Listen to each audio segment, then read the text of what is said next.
Um, what was it like running for the Senate opposed to mayor? Running for Senate was a lot different because running for mayor in Clinton, this is, you don't have to be a Democrat or a Republican. People just run, vote for you. When I ran for the Senate, that was like running for, you're either a Democrat or a Republican. So that's the biggest difference. It has to do with party preference. In fact, when I ran for the Senate, people were saying to me, I didn't know you were a Republican. See, it didn't make any difference when I'm running for mayor. But when I ran for Senate, that made a big difference to people. Oh, have you encountered any segregation or discrimination? I really can't say I have. I really can't. The only thing I can think of since coming to Clinton was probably in the late 50s.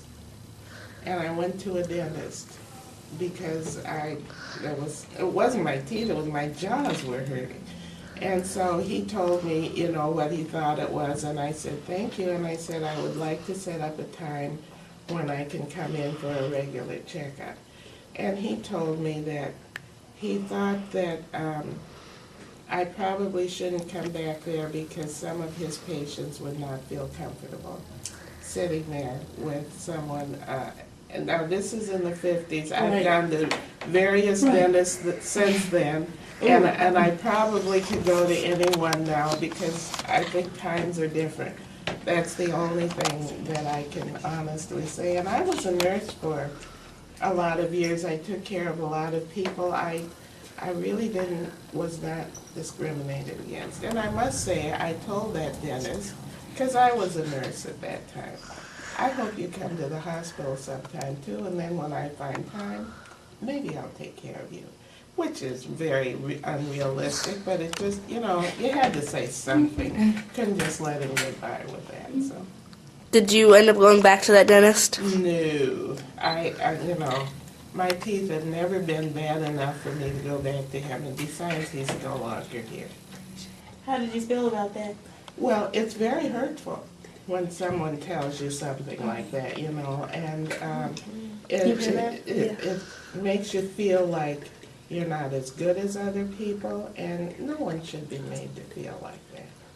Oh, what church do you belong to? I belong to the First Presbyterian Church, and for a long time I went to Bethel because that was my husband's preference for the kids. I go to the Presbyterian Church now because when I grew up in Galena, that's the church I grew up in. So now that my kids are grown, my husband is no longer here, and I can go to the church I want to go to, so that's the church I go to. Oh, when you were a nurse, were there any patients that didn't want you to help them because of your race? If they did, I didn't know about it. Maybe I'm naive, I don't know. But I do not know of any instances where people said they didn't want me to take care of them. And are there African Americans in your church? Yeah, there are a few. Yeah.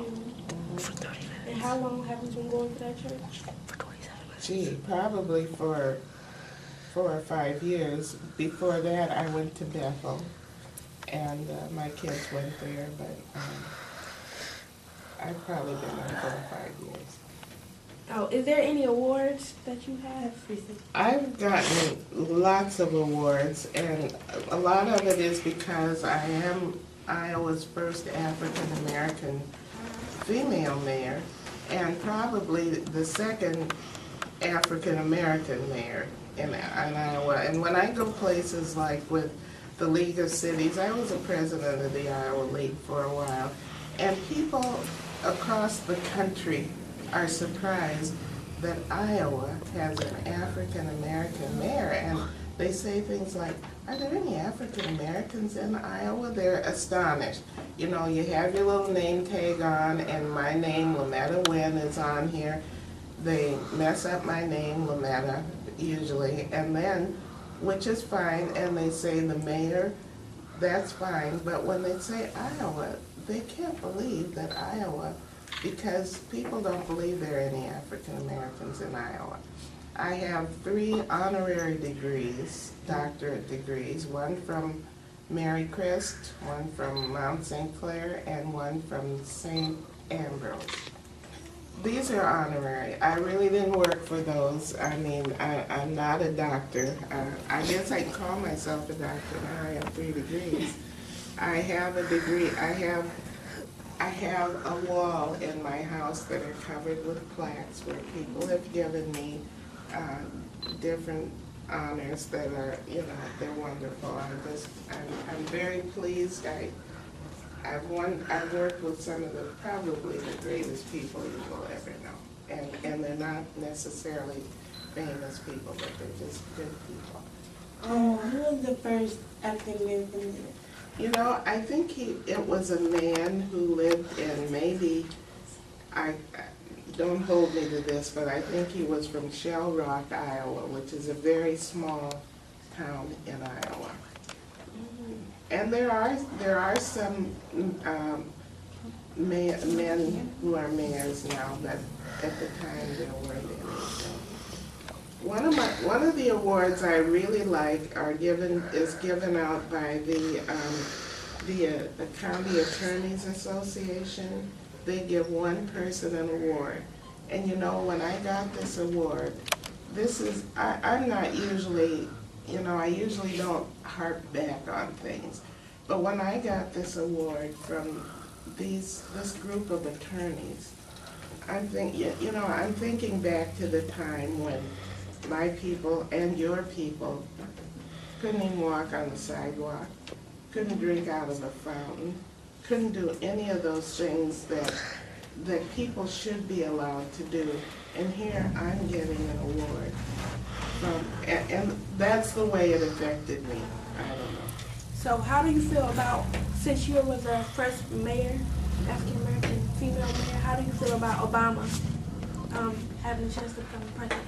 I think it's wonderful. I think that, you know, for a country like ours to support a person, you know, we've come a long way. We've got a longer way to go, but we have an even longer way to come. And I think it's wonderful that we just look at a person and look at him to be the leader of our country maybe someday.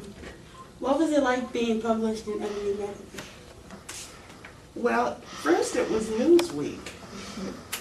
First it was the Chicago Tribune.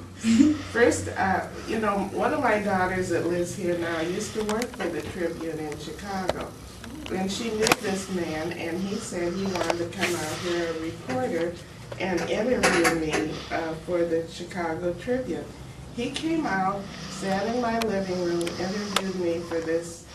It was a wonderful thing. It was in the Sunday paper on page 2 or 3. I was amazed. And so he contacted somebody from Newsweek magazine, and this man called me and said he was interviewing mayors across the country, and he wanted to interview me. So we had this nice interview, and he said it would be in Newsweek. And so you know what I did? I went out and got a subscription to Newsweek because I wanted to see it when it came out. So I kept looking at it, and finally there was this magazine that came out that said America's 25 most dynamic mayors on the front of it. And I thought, well, that can't be me, but I'll look at it anyhow. Well, it was. Here were all these mayors from Baltimore, Chicago, Los Angeles, all the big cities, and Clinton, Iowa. I was very proud of that. So I've been interviewed by Fox TV. They interviewed me because they wanted to interview me and the man who was mayor of Gary, Indiana. because Gary is mostly African American. They have elected a white mayor. Well, okay. Thanks for coming. You're welcome. Thank you for asking me. I think this is a wonderful project. Thank you.